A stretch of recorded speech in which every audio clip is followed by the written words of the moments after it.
Board ने प्रतिक्रिया दी है। वक्फ बोर्ड ने माना है कि जो मंजिलें अवैध बनी हैं, साथ ही ये कहा कि वक्फ बोर्ड शिमला ने पूरी मस्जिद को अपने अधीन ले लिया है। इसी तरह बाहरी राज्य के कुछ मुस्लिम समुदाय की ओर से किया गया अवैध कब्जे को वक्फ बोर्ड की ओर से हटा दिया गया। इसके अलावा यहां पर तैनात किए गए इमाम को भी हटाया गया है। विवाद को बढ़ता देख वक्फ बोर्ड की ओर से इस मस्जिद में किसी भी बाहरी व्यक्ति के रहने पर पूरी तरह से रोक लगा दी गई है। वहीं इस पूरे मामले पर शनिवार को नगर निगम कोर्ट में सुनवाई होगी। सीधे रुख करते हैं, हमारे सहयोगी राजेंद्र का इसी खबर पर जुड़ गए हैं। राजेंद्र, इस विवाद को बढ़ता देख वक्फ बोर्ड एक्शन में नजर आ रहा है, लेकिन जो स्थानीय लोग हैं वो कहीं ना कहीं विरोध कर रहे हैं। चौड़ा मैदान और संजौली के बाद अब कसुम्पटी में भी विरोध प्रदर्शन शुरू हो गया है।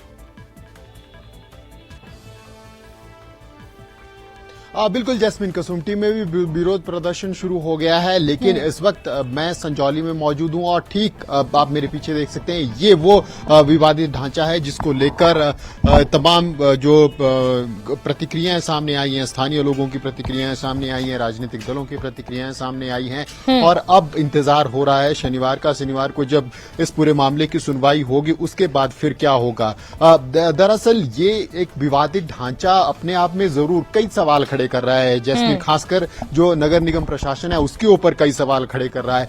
14 साल इसको सुनवाई के लिए प्रारंभिक चरण में नगर निगम के कोर्ट में इसको सुनवाई होते होते 14 साल लग गए और 14 साल में 44 बार इसको लेकर सुनवाई हुई है, लेकिन फिर भी नगर निगम अपने अंतिम निर्णय तक नहीं पहुंच पाया। और इसी बीच 7 बार अधिकारियों की कार्यप्रणाली देखिए, 7 बार अधिकारियों की तरफ से नोटिस दिए गए कि ये जो कंस्ट्रक्शन हो रही है ये अवैध हो रही है। दरअसल होता क्या है, जब किसी व्यक्ति को अपना घर बनाना होता है राजधानी शिमला में तो उसको नोटिस दिया जाता है और नोटिस देने के बाद अधिकारी तुरंत घर पे पहुंच जाते हैं और कंस्ट्रक्शन बंद करवा देते हैं। लेकिन यहां देखिए 14 साल में 7 बार नोटिस सर्व किए गए, लेकिन किसी भी अधिकारी की तरफ से ये जहमत नहीं उठाई गई कि जो इलीगल कंस्ट्रक्शन हो रही है उसको रोका जाए, इसको बंद किया जाए। और सबसे बड़ी बात, इन 14 साल में यहां पर 3 अलग अलग विचारधाराओं की सरकार नगर निगम में रही। पहले कांग्रेस की रही, जहां मधुसूद उसकी मेयर थी, उनकी तरफ से इस मस्जिद के निर्माण को रोकने के लिए कोई काम नहीं किया गया।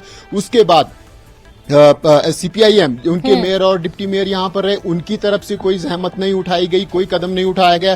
भाजपा 5 साल सत्ता में रही, 2 मेयर बदले और एक मेयर तो यही साथ लगते वार्ड से काउंसलर हैं, उनकी तरफ से कोई जहमत नहीं उठाई गई। कांग्रेस के मेयर यहां पर रहे, उनकी तरफ से कोई जहमत नहीं उठाई गई। कई बार प्रशासनिक अधिकारी, म्युनिसिपल कमिश्नर बदले गए, उनकी तरफ से इस निर्माण को रोकने के लिए कोई कदम नहीं उठाया गया। तो ये जो तमाम चीजें हैं ये पोल खोल रही हैं नगर निगम प्रशासन और कार्यप्रणाली की, और खासकर साथ में जो लोकल यहाँ पे रिप्रेजेंटेटिव हैं, काउंसलर जिनको कहते हैं, जिनके साइन के बिना कंस्ट्रक्शन नहीं की जा सकती, उन लोगों के ऊपर भी पोल खोल रही है कि किस प्रकार से इजाजत होती मिलती है। बिल्कुल राजेंद्र, किसी एक सरकार पर तो ठीकरा नहीं फोड़ा जा सकता, क्योंकि 2010 से इस मस्जिद का निर्माण कार्य शुरू हुआ था। पहले 1 मंजिला बनी, फिर 2, फिर 3, फिर 4। एनजीटी के नियम उस दौरान बदले गए, कई तरह की इंस्ट्रक्शंस एनजीटी की तरफ से भी आई, लेकिन किसी भी सरकार ने, क्योंकि इस बीच कांग्रेस की भी सरकार रही 5 साल, फिर भाजपा की सरकार आई, और ऐसे में दोनों ही सरकारों ने संज्ञान नहीं लिया, तो जिम्मेदार तो दोनों ही सरकारें हैं।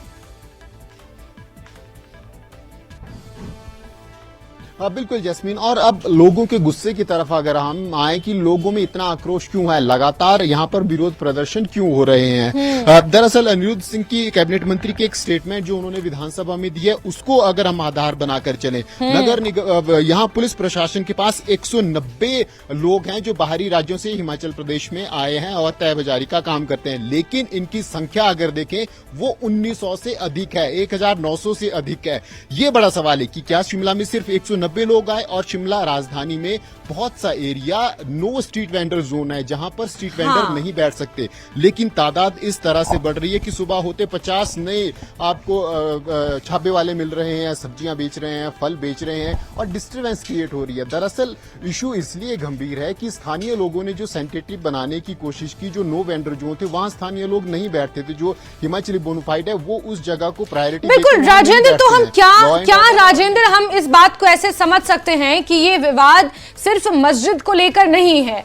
मस्जिद वैध है अवैध है ये कोर्ट में सुनवाई चल रही है नगर निगम के, लेकिन जो एक विवाद है आम जनता के बीच, जो ये रोष है कि लगातार बाहरी राज्यों से दूसरे समुदाय के लोग यहां पर आ रहे हैं और रच बस जा रहे हैं, स्थानीय लोगों का रोजगार यहां पर छीन रहे हैं, उन्हें दिक्कतें हो रही हैं, चाहे ट्रैफिक के लिहाज से, चाहे रहने के लिहाज से, नो स्ट्रीट वेंडर जोन में भी वो लोग पहुंच रहे हैं। तो कहीं ना कहीं विवाद ये है, और विवाद उपजा था जो बीते शनिवार को जो दो गुटों के बीच में जो लड़ाई झगड़ा हुआ था, धारदार हथियार से हमला किया गया था, लड़कियों को छेड़ने की भी बात आई है। अब एक टॉपिक खुला है, उस टॉपिक के कई बातें सामने आ रही हैं, तो ये रीजन मान सकते हैं आम लोगों के गुस्से का, नाराजगी का। बिल्कुल बिल्कुल, बहुत से रीजन इसमें है, क्योंकि लोग आ रहे हैं, दूसरे राज्यों से आ रहे हैं और अलग नाम से दुकान खोली जा रही है, अलग पहचान यहां पर दी जा रही है, कौन लोग उनको ये पहचान दे रहा है। इसके अलावा जब दुकान खुलती है तो उस पे जो बोर्ड लगा होता है वो किसी और नाम से होता है, लेकिन जो काम कर रहा व्यक्ति होता है वो किसी और नाम से होता है। क्यों जरूरत आइडेंटिटी छुपाने की पड़ रही है? इसके अलावा एक और जो पहलू है, क्राइम रेट में इंक्रीज है। सडन अचानक से पिछले 5 से 7 सालों में हिमाचल प्रदेश में राजधानी शिमला में क्राइम रेट में लगातार इंक्रीज हो रहा है, और इसमें इन्वॉल्वमेंट जो FIR दर्ज हो रही है उनकी अगर जांच पड़ताल करें तो साफ पता लग रहा है कि हिमाचल प्रदेश से बाहर आ रहे लोगों की कितनी इन्वॉल्वमेंट क्राइम के ऊपर है। इसके अलावा चिट्टा एक बड़ी दिक्कत पूरे प्रदेश में सामने आ रहा है, और चिट्टे की पूरी ड्रग्स पैडलिंग का जो इशू है ये भी बड़ा गंभीर इशू है, इसमें इन्वॉल्वमेंट को लेकर सवाल है। और अनिरुद्ध सिंह की तरफ से एक और बात कही गई है लव जिहाद की, क्योंकि हिमाचल प्रदेश में धारा 118 है, कोई भी गैर कृषक हिमाचली के अलावा हिमाचल प्रदेश में जमीन नहीं खरीद सकता। इसके लिए अगर यहाँ पर रहना है, यहाँ का बोनाफाइड बनना है, तो हिमाचल की लड़की से शादी करनी पड़ेगी, और उसके लिए सबसे बड़ा बिल्कुल राजेंद्र, ये बहुत सारे पहलू हैं। जब अब इस एक विवाद के साथ ये बहुत सारे पहलू खुले हैं। इससे पहले तक दबी आवाज में ये बातें कही जाती थी, लेकिन अब खुलकर शिमला की आवाम जो है इस बात को लेकर कह रही है, सड़कों पर विरोध कर रही है, कुछ हिंदू संगठन भी आगे आए हैं। कितनी सत्यता है ये जांच का विषय है। लेकिन राजेंद्र जरा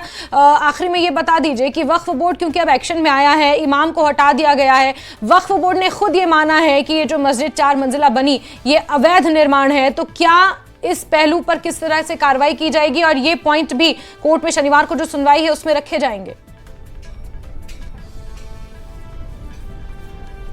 बिल्कुल, जब विवाद बढ़ा तो फिर वक्फ बोर्ड हकीकत में आए, जो उनके स्टेट ऑफिसर है उनकी तरफ से ये बयान दिया गया है कि मस्जिद को अब जो बाहरी लोग जिनका कब्जा मस्जिद के ऊपर था उनका कब्जा हटा दिया गया है। मस्जिद वक्फ बोर्ड ने अपने कब्जे में ले लिया, और उन्होंने ये बात भी स्वीकार की है कि अवैध मंजिलों का निर्माण इस मस्जिद में हुआ है, और उसकी वो मामला क्योंकि कोर्ट में चला हुआ है, MC कोर्ट में, तो MC कोर्ट कानून के तहत उसके ऊपर निर्णय लेगा। इसके अलावा जो इमाम की नियुक्ति यहाँ पर की गई थी वो हटा दिया गया है, तो पूरा कंट्रोल अब इस बिल्डिंग का वक्फ बोर्ड की तरफ से ले लिया गया है, और तमाम जो एक्टिविटीज थी उनको सस्पेंड कर दिया गया है, और जो इमाम यहाँ पर थे उनको भी हटा दिया गया है।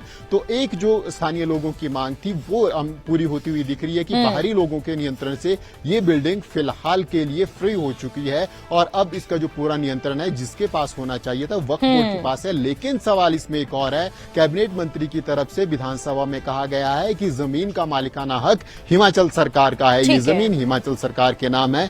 अब जो चीजें हैं वो इस तरफ घूमती हुई दिख रही है, और उनकी तरफ से हाउस में पेपर भी ले किए गए हैं। ये बड़ी बात जैस्मिन है हिमाचल सरकार की जमीन को लेकर। ठीक है राजेंद्र, यानी बहुत सारे पहलुओं पर अब स्थिति और तस्वीर क्लियर होने लगी है। अब देखना होगा किस तरह से सुनवाई होती है, और क्या इतने लंबे समय से जो इस पर सुनवाई चल रही है उसका कुछ निष्कर्ष निकलता है कि नहीं। राजेंद्र, नजर बना के रखे, बहुत शुक्रिया जुड़ने के लिए।